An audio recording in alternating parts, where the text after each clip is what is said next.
Dewan Kehormatan Penyelenggara Pemilu atau DKPP memutuskan menjatuhkan sanksi pemberhentian terhadap Hasyim Asyari dari jabatan Ketua KPU RI.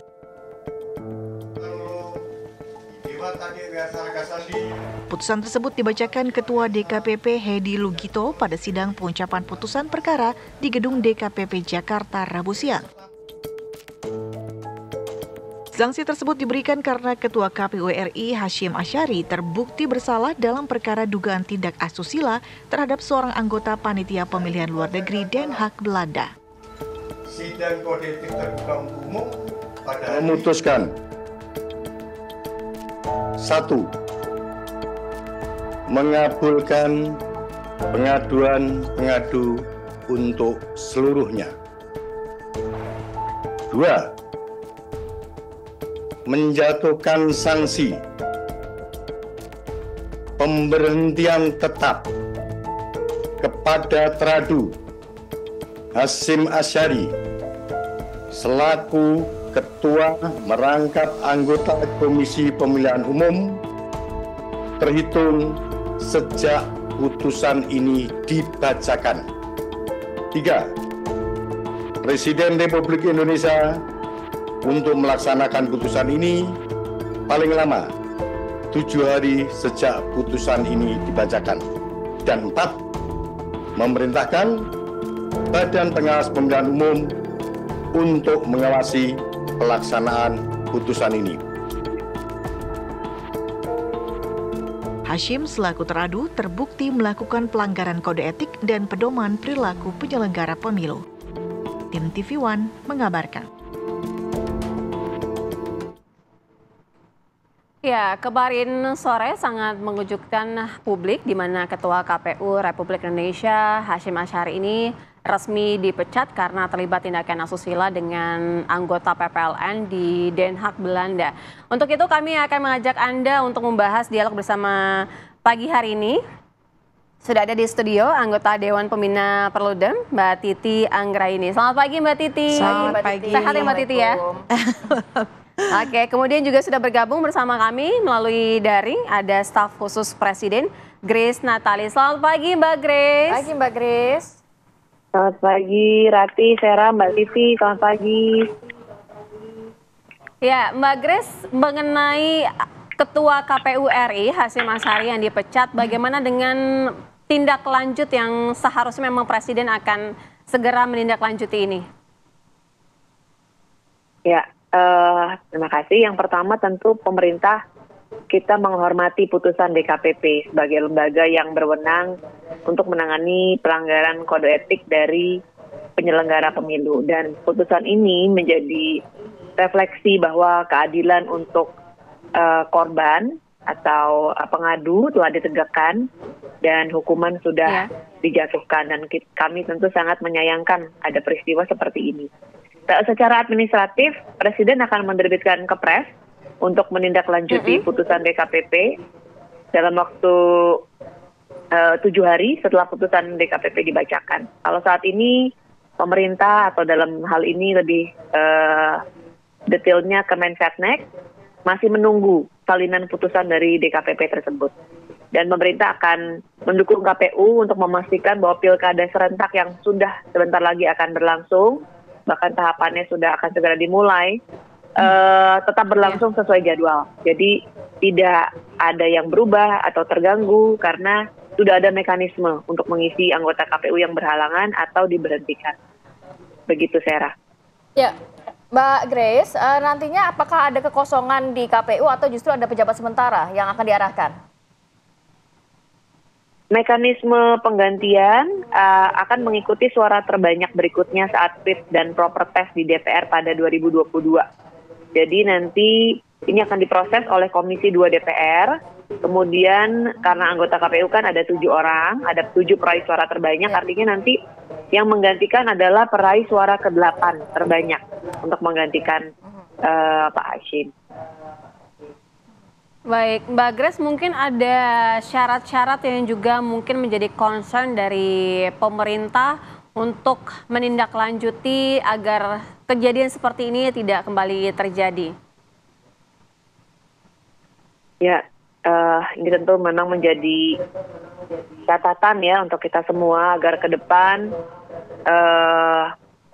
calon-calon pejabat yang terpilih mungkin dalam fit dan proper test selanjutnya bisa lebih ketat lagi. Tapi memang sudah melalui proses ya dengan Komisi 2 DPR juga, Mbak Sera.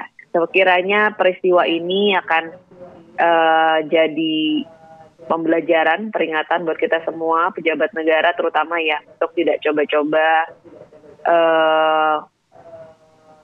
merendahkan atau terlibat dalam kasus-kasus seperti ini terhadap perempuan kaum yang melahirkan mereka ke dunia. Baik, saya mau ke Mbak Titi. Mbak Titi, kalau melihat ini juga mengagetkan kita semua, begitu ya, setelah beberapa kali ada peringatan keras dengan case yang berbeda, kali ini justru DKPP mengambil keputusan yang sudah bulat begitu, pemberhentian atau pemecatan Ketua KPU karena memang tindakan asusila. Ini kalau dari Mbak Titi melihatnya seperti apa? Sebenarnya tidak mengejutkan ya, karena persidangan ini kan sudah cukup lama. Jadi kalau kita ikuti ada 2 kali persidangan dan yang terakhir tanggal 6 Juni karena saya cukup mengikuti proses ini, tetapi memang mungkin luput dari pantauan media. Ya. Jadi dalam 2 kali persidangan itu juga dan kita bisa evaluasi atau refleksikan, ini bukan kasus pertama. Jadi laporan soal tindakan asusila Ketua KPU itu adalah kasus yang kedua. Jadi ada tipologi pengulangan begitu. Ini yang membuat DKPP, kalau kita cermat mengikuti langgam DKPP selama ini, memang kan sering sekali menjatuhkan peringatan keras terakhir. Itu karena tipologi perbuatannya berbeda antara satu dengan yang lain. Yang kasus wanita emas itu kan tindakan asusila. Lalu peringatan keras terakhir juga ketika tindak lanjut putusan Mahkamah Konstitusi di pencalonan Pilpres. Jadi karena tipologi perbuatan dan prinsip etika yang dilanggar berbeda, jadi seolah-olah kok peringatan keras terus terakhir begitu. Peringatan keras terakhir terus. Nah, di perkara ini tipologinya ada pengulangan terhadap perbuatan yang juga terjadi di wanita emas. Nah, di wanita emas peringatan keras terakhir justru tidak akan bisa dipahami publik atau diterima publik kalau sanksinya adalah peringatan keras terakhir lagi. Jadi ini saya kira kalau kita betul-betul membaca dan mengikuti arahnya, inilah memang putusan yang harus dijatuhkan oleh DKPP. Jadi patut diapresiasi ya DKPP akhirnya menegakkan tugas mereka untuk menegakkan etika penyelenggara pemilu. Saya setuju tadi bahwa ini pembelajaran bagi individu atau personel di lingkungan penyelenggara pemilu bahwa mereka tidak kebal hukum, tidak kebal terhadap pelanggaran etika begitu ya. Jadi jangan sampai kemudian ada kasus-kasus baru. Dan ini mencoreng citra ataupun kredibilitas lembaga begitu. Nah, dari sisi kelembagaan KPU harus berbenah. Karena berdasarkan data dari Dewan Kehormatan Penyelenggara Pemilu, salah satu pelanggaran etika terbanyak selain pelanggaran etika ketika tahapan pemilu itu adalah tindakan asusila. Misalnya ada percobaan perkosaan terhadap staf, lalu kemudian perselingkuhan, penelantaran, KDRT, nikah siri dan lain sebagainya. Ini bisa jadi blunder karena mereka punya otoritas yang sangat besar. Mereka punya kewenangan menyelenggarakan pemilu pilkada, memilih orang yang akan memimpin daerah. Nah, berbicara memilih orang yang akan memimpin ke depannya, artinya dari komisioner KPU sendiri melihatnya ada syarat-syarat tidak atau paling tidak dicermati di antara ketujuh itu tipe ataupun latar belakangnya seperti apa. Tapi nanti dijawabnya Mbak Titi, usai jeda kami segera kembali. Pada hari ini, hari Rabu, tanggal 3 Juli tahun 2024, sebagaimana yang sama-sama teman-teman jurnalis ketahui bahwa DKPP telah membacakan putusan perkara di mana saya jadi teradu. Dan sebagaimana diketahui, substansi dari putusan tersebut teman-teman sudah mengikuti semua. Pada kesempatan ini saya ingin menyampaikan, saya mengucapkan alhamdulillah dan saya mengucapkan terima kasih kepada DKPP yang telah membebaskan saya dari tugas-tugas berat sebagai anggota KPU yang menyelenggarakan pemilu. Pada teman-teman jurnalis yang selama ini berinteraksi, berhubungan dengan saya, sekiranya ada kata-kata atau tindakan saya yang kurang berkenan, saya mohon maaf. Saya kira itu yang dapat saya sampaikan pada kesempatan ini. Terima kasih. Assalamualaikum warahmatullahi wabarakatuh.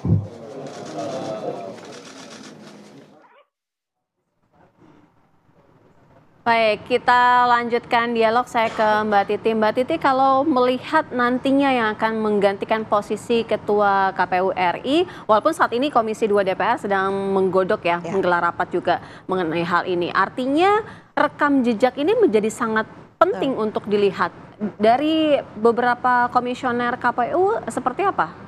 Iya, sebenarnya soal rekam jejak terkait dengan integritas personal ya, terutama berkaitan dengan misalnya dugaan nikah siri, lalu kemudian poligami itu sempat mencuat dalam proses seleksi.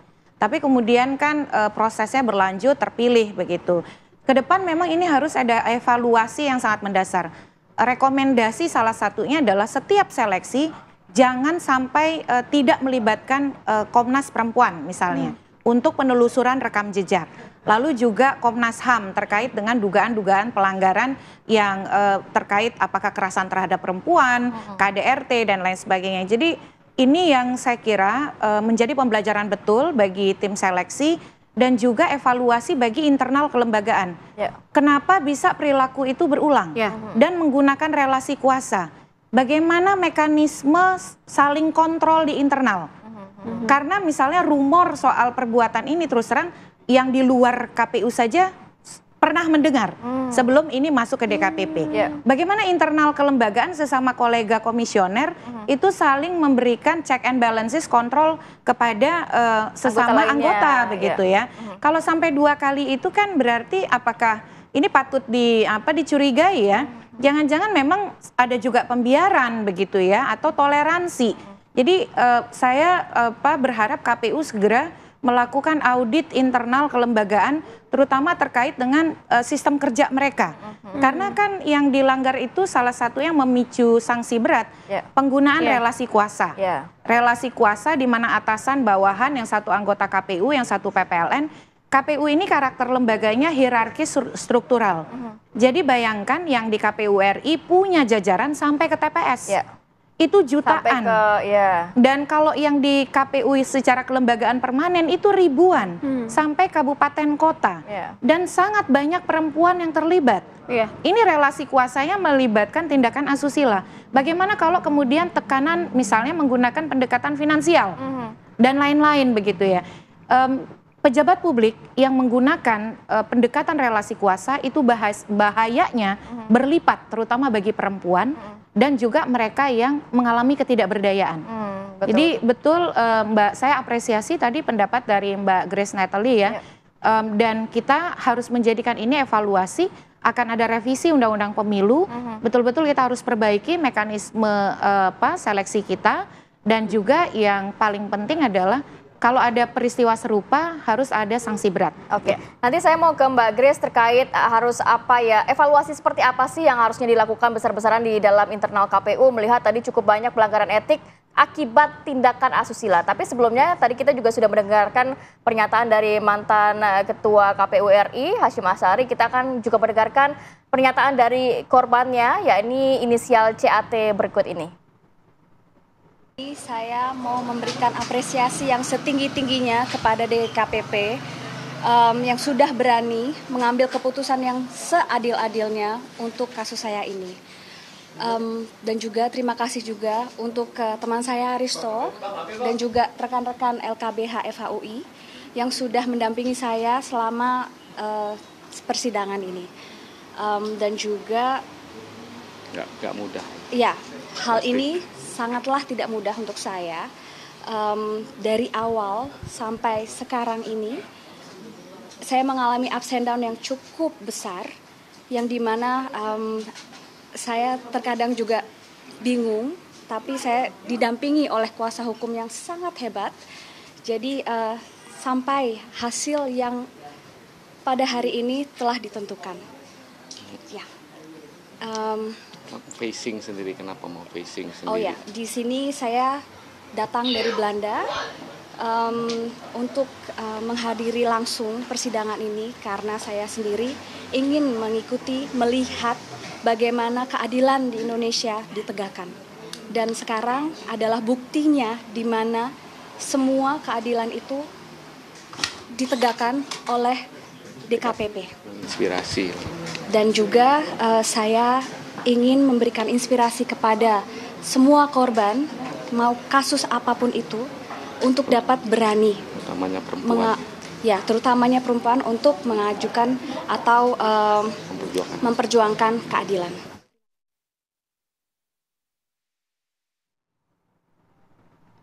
Iya, tadi adalah pernyataan dari korban tindak asusila Ketua KPU RI, dan kita ke Mbak Grace. Mbak Grace, kalau melihat ternyata cukup banyak ya catatan terhadap internal dari KPU sendiri, pelanggaran kode etik yang terjadi di KPU ini juga cukup banyak yang berasal dari tindakan asusila.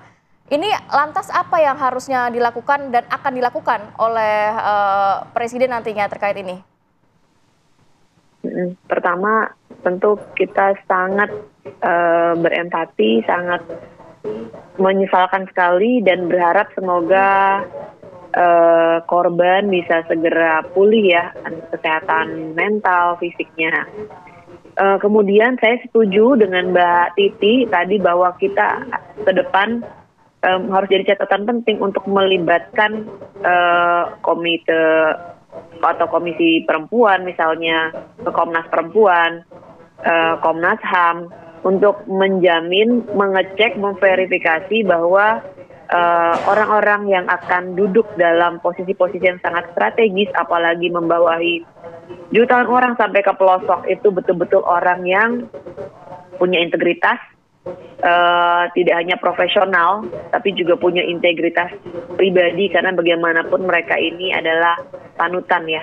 Jadi catatan penting dari peristiwa ini, semoga ke depan ini bisa diterapkan tidak hanya di KPU, tapi di semua proses fit and proper test atau semua proses perekrutan, apalagi terkait dengan penyelenggara pejabat negara.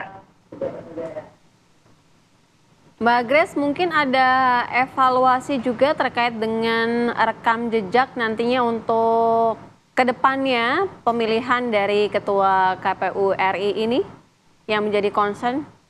Ya, tadi seperti tadi Sarah, bahwa peristiwa ini kan mungkin sebenarnya hanya puncak gunung es ya. Kita tahu sendiri bahwa Komnas Perempuan itu menerima laporan kekerasan seksual banyak sekali, dan yang bisa melapor atau punya keberanian melapor kan hanya sedikit. Jadi peristiwa ini menjadi catatan penting ke depan, tidak hanya KPU saya pikir yang harus diperbaiki proses perekrutannya, proses fit dan proper testnya, melibatkan lebih banyak elemen perempuan di situ untuk memverifikasi kualitas dari setiap calon, tapi juga mungkin lembaga-lembaga lain secara tidak hanya terbatas KPU. Iya. Saya mau ke Mbak Titi. Mbak Titi, lantas kan selain itu juga kita mendengar kemarin pernyataan ada pembelian tiket, kemudian penggunaan fasilitas negara, bahkan sempat dikomplain juga oleh DPR waktu itu, kok foya-foya pejabat KPU ini menggunakan jet pribadi, walaupun alasannya sudah diberikan juga. Ini untuk mungkin anggaran negara, fasilitas negara, khususnya di KPU, apakah nanti harus diperketat atau gimana? Anggaran penyelenggaraan pemilu 2024 dari sisi negara ya, pembiayaan pemilu itu naik 3 kali lipat. Jadi sekitar kurang lebih 76 triliun. Itu angka yang sangat fantastis.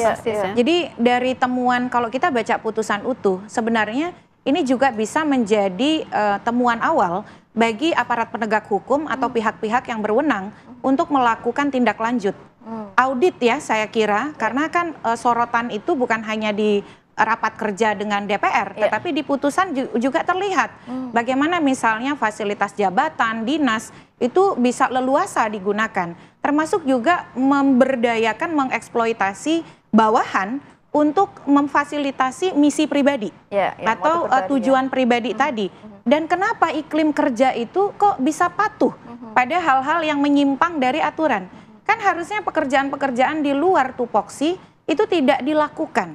Kenapa kemudian ekosistem atau kemudian lingkungan kerja tidak bisa melindungi bawahan untuk menolak tindakan-tindakan yang bertentangan dengan apa yang menjadi tugas dia?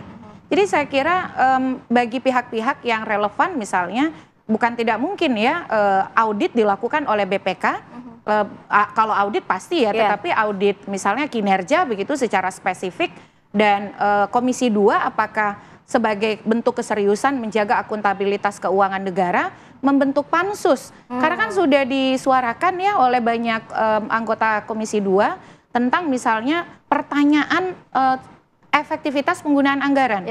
Dan ternyata terkonfirmasi di putusan DKPP ini. Kita ingin penyelenggaraan pemilu itu efektif, efisien. Bukan berarti kemudian kita juga akhirnya mempersoalkan pemilu mahal dan lain sebagainya, tidak.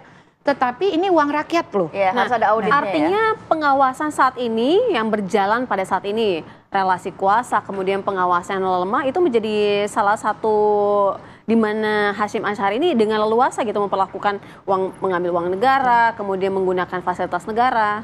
Ya, kalau di dalam putusan itu kan soal penggunaan uang dinyatakan uang pribadi ya. Walaupun agak mencurigakan uang teman. Nah, jangan-jangan ada nominalnya cukup besar juga. Seperti di dunia politik kan ada bohir ya. Apakah kemudian di lingkungan KPU ada bohir juga? Itu jadi pertanyaan juga. Mbak Titi, tapi saat Mbak Titi menghadiri juga persidangan sebelumnya begitu ya. Apa yang disampaikan? Apakah memang ada ancaman atau intervensi atasan kepada bawahan, korban dan juga pelaku ini, atau apa yang membuat akhirnya ini nampaknya cukup lama begitu ya kasus ini terjadi? Iya, saya tidak hadir karena sidangnya tertutup. Jadi ini betul-betul yang saya baca di dalam putusan. Jadi kalau dalam putusan itu kita bisa melihat apa yang disampaikan pengadu, apa yang dijawab oleh teradu, dalam hal ini Ketua KPU. Termasuk saksi-saksi juga? Termasuk saksi-saksi, karena yang hadir itu adalah ahli dari Komnas HAM, ada ahli dari Komnas Perempuan yang bicara soal relasi kuasa dan juga kekerasan seksual. Kenapa kemudian ini terbiarkan? Ya tadi ya, karena disampaikan dalam putusan itu ada bujuk rayu dan menggunakan relasi atasan bawahan, dan kemudian menunjukkan impresi adanya kekuasaan yang dimiliki begitu. Lagi-lagi kan artinya lingkungan kerja tidak bisa menjadi kontrol, sehingga ini menjadi terbiarkan. Ketika dilakukan pendekatan secara intensif, koleganya pasti tahu begitu. Tetapi kenapa koleganya membiarkan? Betul. Misalnya ada permintaan untuk memberikan pernyataan khusus ketika program sosialisasi di Tonight Show gitu ya, Vincent Desta. Koleganya kan pasti tahu, kenapa koleganya tidak bisa mengingatkan untuk kemudian mengendalikan diri dan lain sebagainya. Jangan-jangan memang ada ekosistem kerja dan situasi birokrasi yang tidak reformis di dalam, di mana kemudian relasi itu tidak egaliter, tetapi relasi komando begitu loyalitas, satu perintah begitu betul, loyalitas yang tidak logis, loyalitas yang tidak mempertimbangkan prinsip-prinsip demokrasi. Ini bahaya loh. Kalau institusi demokrasi yang harusnya bekerja egaliter, bekerja dalam prinsip demokrasi terbuka, akuntabel, tapi cara mengelola organisasinya komando yang menuntut loyalitas tanpa sikap kritis begitu. Nah, jadi sangat disayangkan, dan yang paling penting adalah semua harus berbenah. Ini bisa terbiarkan sampai 2 kali. Ada kontribusi juga dari situasi internal kelembagaan. Tadi yang Mbak Titi sampaikan. Baik, kita ke Mbak Grace. Mbak Grace, pilkada sudah tinggal beberapa waktu lagi, waktunya cukup singkat. Artinya untuk mengisi agar tidak kekosongan berkepanjangan, langkah selanjutnya selain menunggu dari Komisi 2 DPR, mungkin ada yang menjadi percepatan gitu dari pemerintah yang akan dilakukan. Dan mungkin tambahan juga Mbak Grace, tadi poin penting dari Mbak Titi, ekosistemnya nampaknya juga ini cukup menjadi perhatian ya Mbak ya, untuk dievaluasi segera. Iya, terima kasih. Kalau untuk terkait dengan pilkada, ini akan tentunya kita kawal bersama. Yang pasti sudah ada mekanisme yang berjalan, dipastikan pilkada serentak, pasti akan berlangsung sesuai dengan jadwal, tidak akan terganggu, dan proses untuk mengisi anggota KPU yang berhalangan atau diberhentikan juga akan segera berlangsung, Mbak Sera dan juga Mbak Rati. Ya, terkait dengan ekosistem ya, ini PR kita bersama ya. Kalau memang ada ekosistem yang tidak sehat, tentu harus dievaluasi, dilaporkan kembali mungkin ke DKPP jika ada kasus serupa yang mungkin tidak teridentifikasi selama ini, dan ya kita akan proses dari situ. Baik, terima kasih banyak Mbak Grace dan juga Mbak Titi. Ini menjadi perhatian dan juga pelajaran untuk kita semua pastinya ya. Semoga ada pembenahan yang lebih jelas begitu di internal KPU sehingga kasus-kasus serupa tidak terulang kembali.